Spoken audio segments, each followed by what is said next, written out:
Une idée, ce n'est rien si elle ne se concrétise pas. Comme c'était un projet qui remontait déjà de quelques années, la question c'était est-ce que je me lançais dans ce projet ? Est-ce que je choisissais un autre projet ? On a démarré une crise de gouvernance interne. Nous, en tant que dirigeants d'entreprise, on est seulement des représentants. Bonjour Antoine. Bonjour Nelly, tu vas bien ? Ça va et toi ? Ouais. Est-ce que tu as ton ticket ? Exactement, j'ai mon Allez, ticket. c'est Voilà, parti, je c'est t'embarque parti. dans le wagon du Ah, roller merci coaster. beaucoup.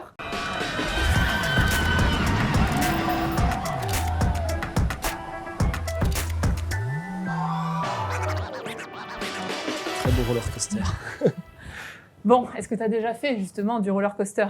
Oui, souvent. Je suis passionné de roller coaster. C'est vrai ? Oui, T'es un aussi aventurier souvent que, je ne sais pas si on peut dire aventurier, mais en tout cas aussi souvent que c'est possible, je monte dans des roller coasters partout dans le monde. Voilà. Génial. Donc, Et donc, j'ai fait un salon, voilà, quand on part à Tokyo, en Japon, aux États-Unis, j'en profite. Alors, je ne vais pas faire un voyage exprès pour aller faire un roller coaster, mais quand on est dans le coin, voilà, je me prends une journée parc d'attractions. j'ai reçu ton dessin. Alors, il est très chargé, beaucoup d'infos. Est-ce que tu peux nous dire justement ce que tu as ressenti au moment où tu as fait ce dessin ? Exactement. Alors, très chargé. Donc, je l'ai appelé l'épopée Bob et sa famille. Donc, c'est important parce que je vois mon aventure entrepreneuriale comme une épopée. Donc, je vais y revenir. Mais en fait, c'est un très bel exercice. J'ai mis quand même 2 heures à le produire, ce document. C'est de l'introspection. Enfin, on passe beaucoup de temps à se poser des questions sur d'où on vient, ce qu'on a fait et quelles sont les étapes en fait, importantes dans la vie d'un entrepreneur, d'une entrepreneuse. Donc, c'était un très bel exercice et j'ai beaucoup aimé le faire. Allez, on est parti. Ouais. T'es prêt ? C'est parti. Antoine, explique-nous le démarrage. Donc, d'où vient Bob ? Bob, que tout le monde connaît via l'émission Qui veut être mon associé. Ça a commencé par quoi ? Exactement. Alors, donc, Bob, c'est un peu une idée d'un futur pour la France, voilà, donc qui est arrivé très tôt. Ce qui est important dans tous les projets entrepreneuriaux, je pense, c'est l'origine des fondateurs ou des fondatrices. Moi, je suis né à Annecy. J'ai pas forcément eu de problème dans ma jeunesse. Voilà, j'ai eu fils de fonctionnaire, mais très bien. On voyageait en France, en Europe, donc c'était super. Mais j'ai quand même vu à la télé des délocalisations. Mes parents en parlaient, d'usines. Donc toutes les années 2000. Je pense que ça m'a fait un peu travailler, beaucoup de réflexions autour de ces délocalisations qui n'avaient, selon moi, pas de sens. J'ai grandi aussi, on était la génération Made in Japan, avec les consoles, les jeux qui venaient du Japon, et les mangas aussi, donc très Japon, et le Made in China, bien sûr, avec l'ouverture sur le monde en 2001, voilà, donc l'entrée de la Chine dans l'OMC, l'Organisation mondiale du commerce. Et donc, à partir de là, je pense qu'en fait, avec mes études scientifiques en 2009, donc à l'âge de 19 ans, je suis arrivé dans le sud-ouest et j'ai voulu me construire en fait un projet, je pense, qui différait des études traditionnelles.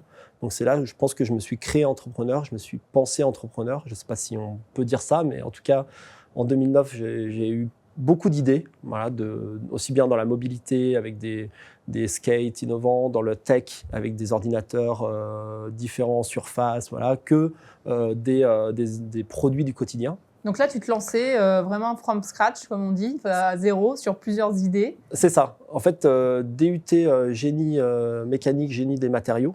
Donc vraiment des études très opérationnelles, très concrètes. Donc comment concevoir des produits, avec déjà à l'époque des cours sur l'ACV, sur l'éco-conception, avec des biomatériaux, du bioplastique. Donc sensibiliser très tôt à l'éco-conception. Et en fait, moi, j'ai jamais eu de lave-vaisselle chez mes parents. Voilà. Donc j'ai été un peu la personne qui devait faire la vaisselle ou qui a subi ça. Et quand j'étais en études, j'ai dû justement continuer de faire la vaisselle parce que j'avais pas de lave-vaisselle. Et c'est à ce moment-là, je pense que la croisée des chemins entre mes études, mon enfance et mes problématiques concrètes d'humain, qui passe son temps à faire la vaisselle, je me suis dit, mais il y a quelque chose à faire là-dessus, il y a un trou dans la raquette. C'est un marché de l'équipement, en fait, pour toutes les personnes qui ne pouvaient pas avoir de lave-vaisselle pour plusieurs raisons, pas d'arrivée d'eau, pas d'espace. Voilà. Donc, l'idée de Bob, elle vient de 2009, donc très tôt, avec un premier concept que j'ai voulu faire figurer sur le document, qui est une espèce d'ovnis un peu en tube, où on placerait les assiettes les unes après les autres, avec des... Enfin, là, c'était un peu T'étais dans futuriste. la conception, quoi. Là, t'étais... C'est ça, dans le design, dans l'usage, et déjà à l'époque, Made in France est éco-responsable. Un peu avant-gardiste. Voilà, je pense qu'il y a l'éco-conception n'est pas nouvelle. Maintenant, on en parle beaucoup, mais ça fait quand même plusieurs dizaines d'années qu'il y a des gens qui font ça. Je pense qu'on est la jeune génération, la génération qui veulent que le monde change, qu'il soit plus éco-responsable, plus local, en fait, plus juste, plus durable.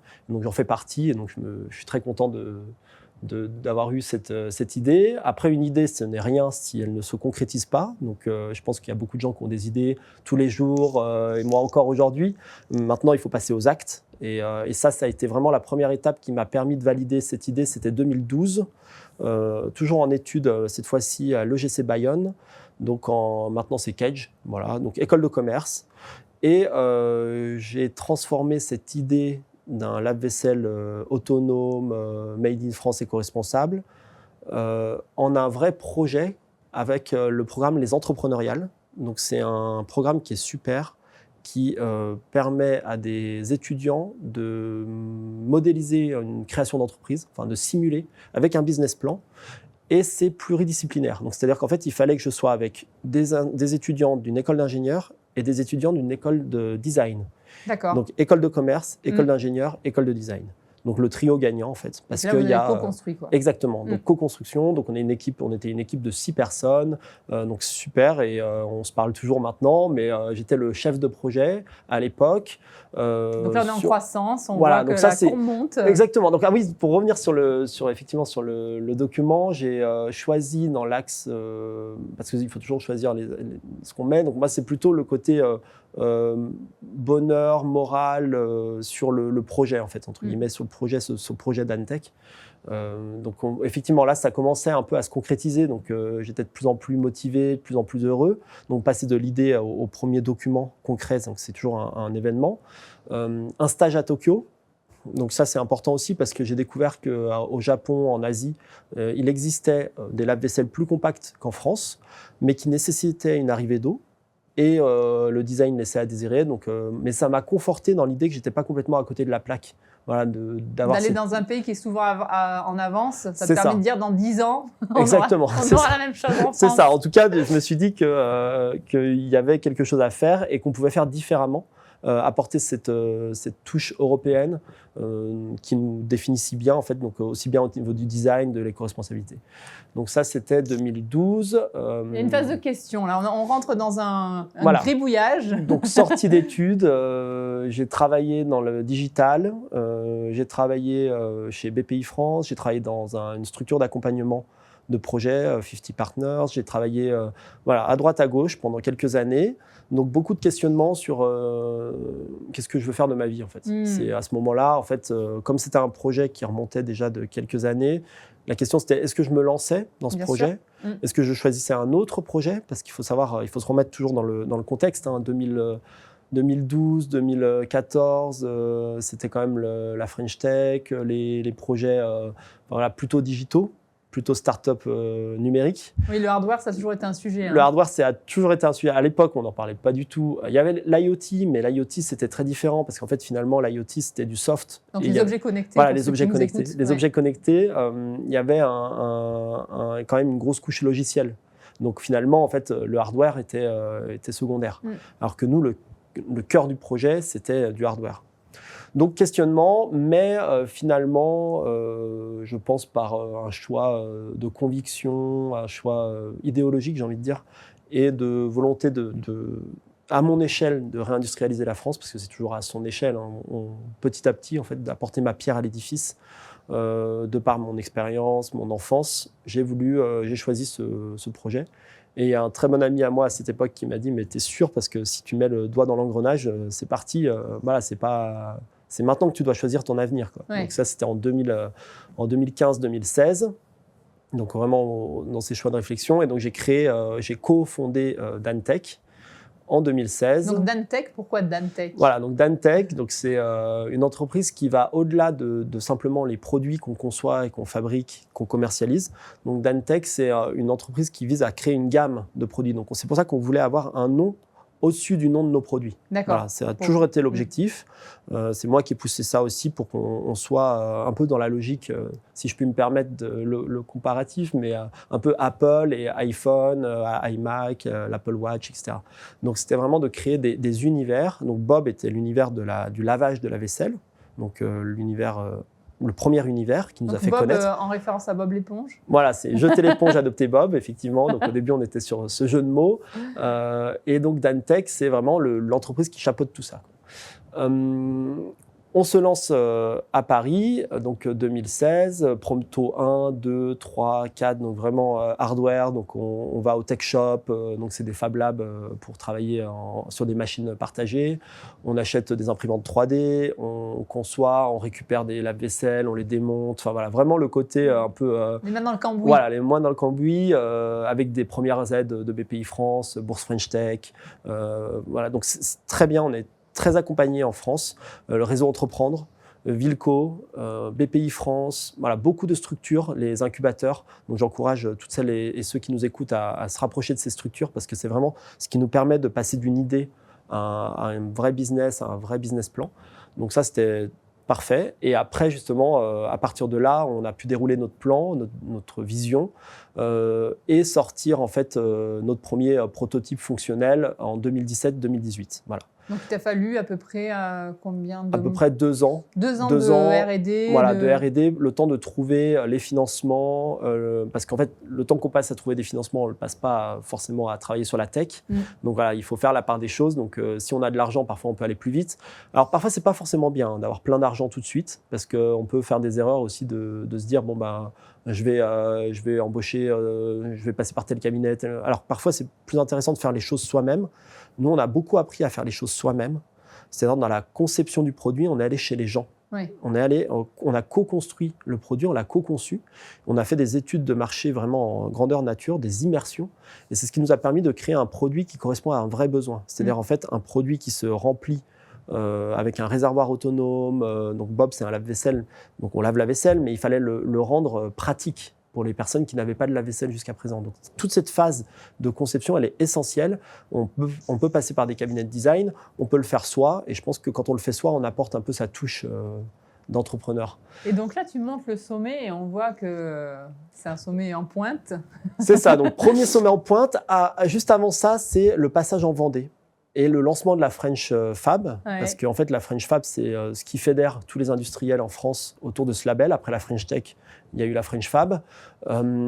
Déménagement en Vendée, pourquoi ? Parce qu'à Paris, on ne sentait pas la compétence et le savoir-faire industriel sur l'électroménager.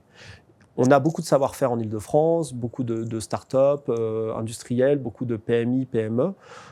Cependant, le savoir-faire en France sur l'électroménager, il est véritablement en grande partie en Vendée. D'accord. Voilà. Sur le gros électroménager. Et pourquoi ? Parce qu'il y avait le groupe Fagor-Brandt qui, jusqu'à dans les années 2014, avait des usines, fabriquait des lave-vaisselle, des lave-linges en France. Et si je remonte encore un peu, il y avait plus de 3000 personnes à La Roche-sur-Yon, donc au cœur de la Vendée, avec une usine qui sortait des millions de micro-ondes. Voilà, c'était vraiment le fleuron français de l'électroménager. Avec les délocalisations, comme je l'ai dit, dans les années 2000, tout a été un peu divisé. Et j'ai fait la rencontre d'un homme qui s'appelle Nicolas Ravalec, en 2017, qui gérait une usine de sous-traitance industrielle qui s'appelle S20 Industries, et qui, en fait, justement, proposait à des personnes qui voulaient industrialiser un produit en France de mettre à disposition un outil de production et des savoir-faire. Ça, c'est important, parce que c'est vrai, quand on se lance dans l'industrie, c'est compliqué d'arriver en disant « je veux concevoir ». Je n'ai pas encore la notion du nombre de séries que je veux sortir. Oui. Il faut trouver quelqu'un qui te fasse confiance sur l'idée, finalement. C'est ça. Et en France, c'est compliqué. Exactement. Et surtout, en fait, c'est vraiment la rencontre des deux mondes. C'est le match, en fait, parfait. Exactement. C'est-à-dire la vision d'un monde différent, d'un monde basé sur l'usage. Donc, la vision de Dantec, c'est de dire qu'on vit de plus en plus nombreux, dans des espaces de plus en plus restreints. Parfois, il y a l'atomisation des foyers aussi. En Europe, il y a 50% des foyers qui sont constitués d'1 à 2 personnes. Donc, en fait, l'électroménager, l'offre n'est pas adaptée. En complément, on a aussi des appareils électroménagers qui sont peu ou pas réparables. Donc, en fait, on trouve, nous, Dantec, qu'on peut apporter des solutions qui sont différentes, qui répondent à des vrais besoins pour des personnes qui vivent seules ou en couple, qui n'ont pas la place d'avoir un lave-vaisselle, pas la place d'avoir des produits traditionnels ou qui veulent avoir des produits plus éco-responsables. Et donc cette rencontre avec Nicolas, elle s'est faite de manière très, très simple en fait. Et il a rejoint l'aventure d'Antech pour industrialiser le produit. Parce que nous, on n'en était pas capable, en fait, on avait la vision design, la vision projet, marketing, vente, mais pas la vision industrielle de monter une usine. Donc c'est pour ça qu'il y a une première pointe qui est superbe, parce que c'est vraiment cette phase où on a beaucoup appris, on a eu beaucoup de prix, de récompenses à la Foire de Paris, Blue Ocean Awards, on a eu beaucoup de ça valorise en fait ça valorise le projet, ce tu travail. dis ça fait sens quoi. Exactement. Ouais. Et donc on a lancé une campagne de précommande, parce que ça c'était essentiel à l'époque aussi pour convaincre des investisseurs de montrer l'intérêt du marché. On a lancé une campagne en octobre 2018 et on a réalisé plus de 6000 précommandes en deux mois. Donc plus d'1,2 million d'argent collecté en 2 mois. Ce qui a permis de lever des fonds. Et là je vais faire un petit focus sur la Love Money. Parce qu'en fait, la Love Money, c'est vraiment important. Quand on crée un projet, on peut démarrer seul, mais rapidement, il va falloir trouver nos premiers investisseurs pour monter notre niveau de fonds propres. Donc en fait, je recommande à toutes les personnes qui entreprennent aujourd'hui de se faire entourer, de se faire accompagner, et d'être entouré des personnes qui pourraient les soutenir aussi financièrement. Donc ça peut être des anciens collègues, ça peut être de la famille, des amis. Il ne faut pas croire que c'est juste quand on a des amis riches. Non. Voilà, la Love Money, c'est aussi c'est aller chercher son premier cercle. Exactement. Et pas être cantonné, parce qu'on n'a pas tous la chance ou l'opportunité d'avoir des gens fortunés autour de soi, mais de se dire effectivement des collègues, des amis, des connaissances. Exactement. Ouais. Donc ça, c'est vraiment essentiel. Nous, en plus de la Love Money, on a eu des réseaux de Business Angel, donc un réseau vendéen qui s'appelle ABAB et Femme Business Angel, donc un réseau francilien. On a pu lancer avec ça l'industrialisation de Bob. Voilà, donc on a démarré. Et normalement, on devait sous-traiter l'industrialisation au début, donc la fabrication. Et là, c'est un peu le premier décrochage dans mon aventure. Ça y est, voilà, on y va. Premier décrochage. La luge. Voilà, la luge, exactement. C'est le premier, on lève les bras et on attend que ça se passe. C'est la faillite malheureuse d'Esma Industries, notre sous-traitant qui devait industrialiser notre produit. Parce que il n'a pas réussi à tenir, enfin cette société n'a pas réussi à tenir, donc on a dû internaliser la production, ce qui a été une chance finalement pour nous parce que des années après on le comprend, ça nous permet d'être plus agiles, plus flexibles, d'internaliser les compétences aussi en termes de bureau d'études, de service client, de SAV, de logistique, voilà, donc tous les métiers, fonctions support aussi, très important. Et donc à ce moment-là, quand tu apprends cette faillite, il faut se retourner, il faut agir. Comment vous vous organisez parce que là, tu dis, mon projet, là, c'est compliqué. C'est ça. Et donc, justement, là, à ce moment-là, en fait, on se réunit, on se dit, comment on fait ? Et le plus simple, parfois, c'est de faire les choses soi-même. Enfin, de se dire, en fait... Mais on ne construit pas une usine en 48 heures. Non. Alors, donc là, c'est là où le rôle essentiel de Nicolas arrive, c'est que c'est lui qui nous a aussi rassurés sur notre capacité à faire les choses, donc qui nous a accompagnés à trouver un bâtiment industriel. Nicolas Ravalec, qui est maintenant directeur général de Dantech, qui est mon associé et qui nous a permis en fait de rebondir. Donc c'est vraiment quelques personnes parfois qui ont les compétences. Donc ça peut être un nouvel associé, ça peut être dans une structure d'accompagnement, ça peut être un investisseur. On a eu aussi le soutien de nos investisseurs parce que c'était peu après la levée de fonds. En tout cas, on a été accompagnés. 1 an en mars 2020, Covid, qu'on connaît tous. Alors là, c'était le moment où on devait sortir la prod, lancer l'usine, donc c'était un peu galère. Finalement, on s'en est bien tiré parce qu'on a réussi à rebondir sur le fait que, comme on n'avait pas encore embauché les ouvriers et les ouvrières, on avait peu de masse salariale, donc on a réussi à tenir les confinements et les phases un peu d'incertitude qu'on a connues en 2020 pour pouvoir lancer la production en octobre 2020. D'accord. Voilà. Donc en fait, finalement, toute cette phase de luge, qui a duré combien ? Un certain temps 1 an et demi, voilà. Pendant 1 an et demi, vous tenez quand même, parce que au bout d'un moment, tu peux te poser la question, quelle est la force qui était en toi de te dire, On lâche rien, quoi, parce qu'au bout d'un moment, tu dis, t'as plus d'usine. Ouais. Alors, ce qui est beau, c'est qu'on avait quand même 6000 précommandes. C'est ça, en fait. Voilà. C'est, en fait, les utilisateurs, les prochains clients. Et c'est ça. Et en fait, c'était tellement beau d'avoir cette communauté qui nous suivait, qui nous soutenait, qui nous envoyait des messages. On leur a écrit plusieurs fois, on leur a envoyé des vidéos pour s'excuser du retard, pour leur expliquer la situation, toute la transparence que les entrepreneurs devraient avoir avec leurs clients et leurs partenaires.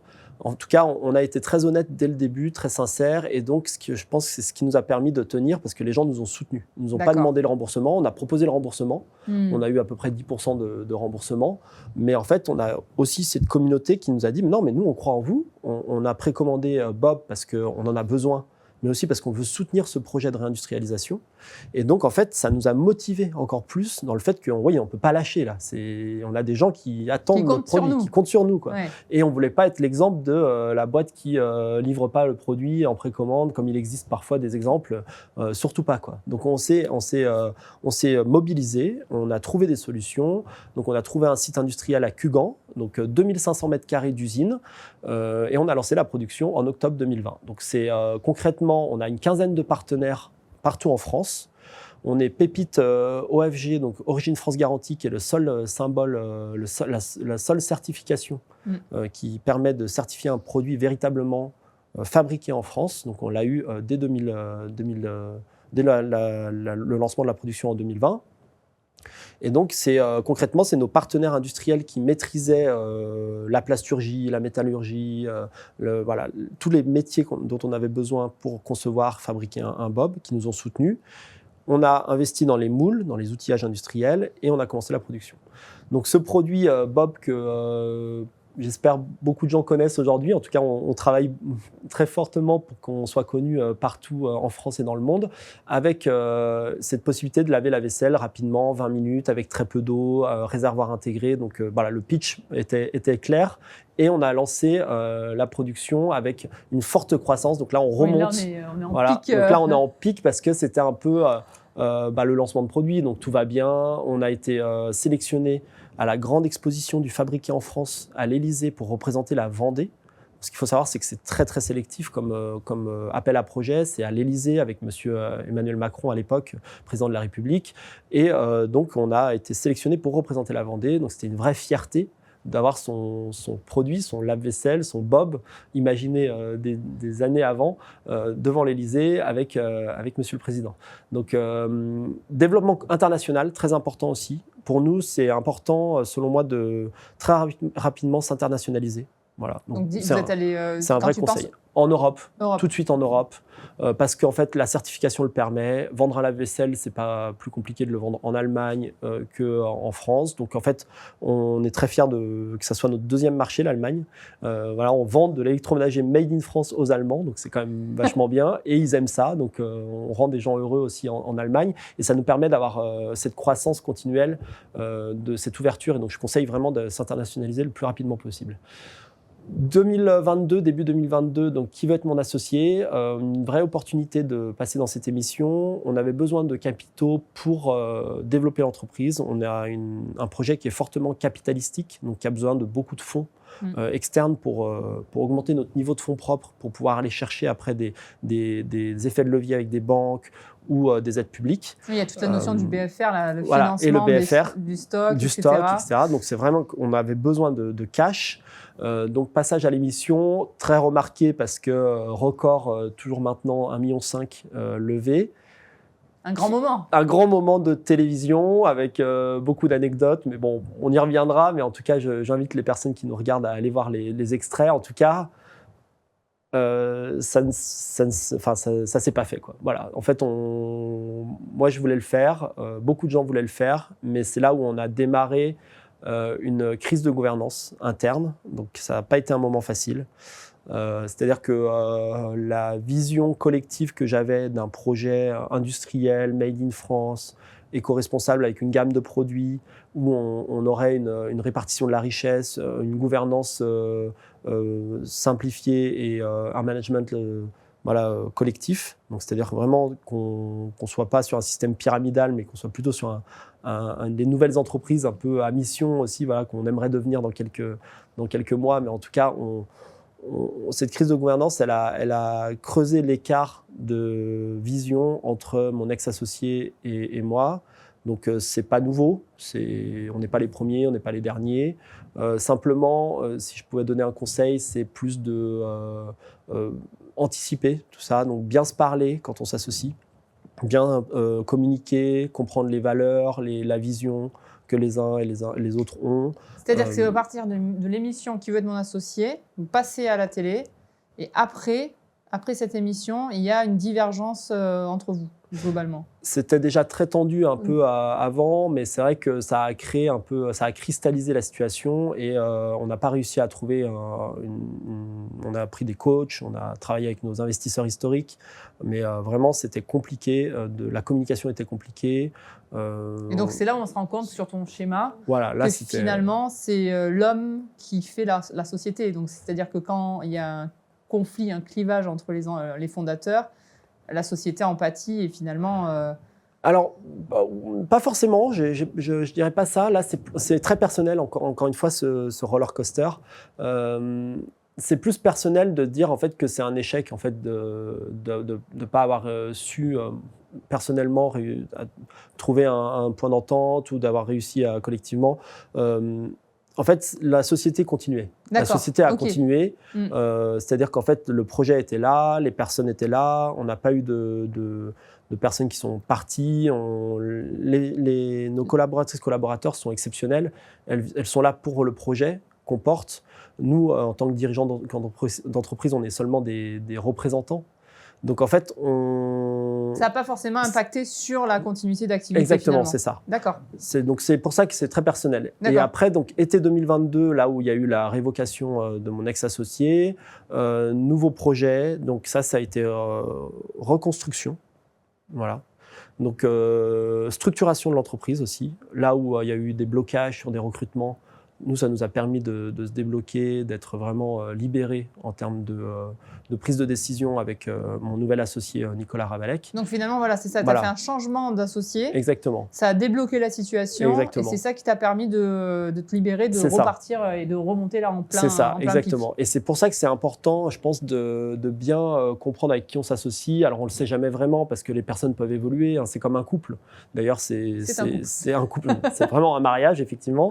Et il y a un divorce. Alors il y a des clauses qu'on peut mettre dans le pacte d'actionnaires que nous, on n'avait pas forcément insérées, donc c'était un peu une erreur aussi. C'est très, très important de le faire. C'est très important, des clauses de bad liver, mais aussi au-delà des clauses de bad liver, c'est aussi bien se répartir les tâches, de bien comprendre comment est-ce qu'on peut travailler ensemble, parce que c'est l'essence même d'un projet entrepreneurial, c'est de l'humain. Donc en fait, si on n'arrive pas à s'écouter, à se parler, qu'on n'a pas la même façon de fonctionner, ça ne fonctionnera pas, enfin ça ne marche pas. Donc voilà. Depuis, c'est très positif parce qu'en fait, on a donc en parallèle de cette crise, il y avait quand même eu le lancement du nouveau projet Joe. Donc, c'est un appareil de cuisson avec 5 technologies pour la première fois réunies. Donc, on a le micro-ondes, la vapeur, le air fryer, le grill, la chaleur tournante, éco-conçu. Donc, vraiment qui va consommer jusqu'à 70% d'énergie en moins, fabriqué toujours en France dans notre usine et qui pourra s'adresser à un marché très très large, donc des personnes, même des familles, parce qu'en fait là on va s'adresser même aux familles jusqu'à 4 personnes, qui vont permettre de cuire un poulet, 2 pizzas, enfin vraiment. Là tu es vraiment dans la diversification de tes... il y a eu Bob, il va y avoir Joe, il y aura Paul. Exactement, c'est ça, exactement. On va lancer la famille, c'est pour ça que j'ai mis l'épopée Bob et sa famille, parce que c'est le premier produit, c'est un peu l'origine, l'essence de l'entreprise, mais on a beaucoup de projets. 2022, donc on enchaîne sur 2023 et 2023 c'est vraiment l'année pivot, je pense vraiment à retenir dans notre projet. Donc la nouvelle identité graphique, le lancement d'une gamme pour les professionnels, donc Bob pour les professionnels, un voyage au Japon et une ouverture d'une filiale là-bas, le lancement des précommandes de Joe, donc 1300 précommandes en 2 mois, le Dan Positive Cycle, donc le lancement des Bob reconditionnés, donc avec le meilleur indice de réparabilité au monde, et le positionnement éco-compact qu'on a lancé, donc éco pour éco-responsable et compact pour un gain d'espace et de ressources. Donc là, vous êtes carrément dans le développement à fond. C'est ça. Maintenant, on est à fond, on avance, on n'a plus d'obstacles, on veut justement amener tout le monde dans notre mission d'apporter une gamme d'appareils électroménagers électroménager plus éco-responsable, made in France, qui répondent à des vrais besoins. Et aujourd'hui, on est 53 salariés. On a une usine de 2500 mètres carrés en Vendée. Et là, l'objectif, c'est là de faire une levée de fonds. Donc, on a des investisseurs engagés qui nous rejoignent tous les jours. On a une communauté aussi qu'on a activée via une plateforme de crowd equity, d'investissement participatif. On a levé 600 000 € en 24 heures. Et notre objectif, donc là, d'ici la fin de l'année, on aura dépassé les 100 000 Bob livrés dans le monde entier. Et l'objectif, c'est de sortir Joe en 2025 avec de nombreuses surprises. Voilà. Donc là, on est lancé, notre mission est claire. On veut révolutionner l'usage de l'électroménager, apporter des vrais produits utiles pour répondre à des vrais besoins. Et on a plein de surprises aussi dans tout type de produits. Donc on vous invite à nous suivre et je suis très content de faire partie de cette aventure. Et donc finalement, le projet qui était une idée au démarrage de ta vie privée est devenu aujourd'hui un produit industriel et international. Exactement. C'est une belle réussite. C'est ça. Alors, la réussite, c'est ensemble, c'est une aventure collective. Parce que là, je suis là, ici, mais je suis simplement le représentant. Il y a des femmes et des hommes derrière moi. On est tous ensemble. Mais en tout cas, c'est vraiment ce projet qu'on veut porter aujourd'hui de nouvelles entreprises industrielles françaises. Et on en est capable. Merci beaucoup Antoine de ta présence dans Roller Coaster. J'espère que tu as passé un beau moment. C'était super. Je t'invite à signer ton ticket. Merci. Et je vous remercie d'avoir suivi cet épisode. Merci de le partager, de le commenter. À très vite dans le prochain épisode.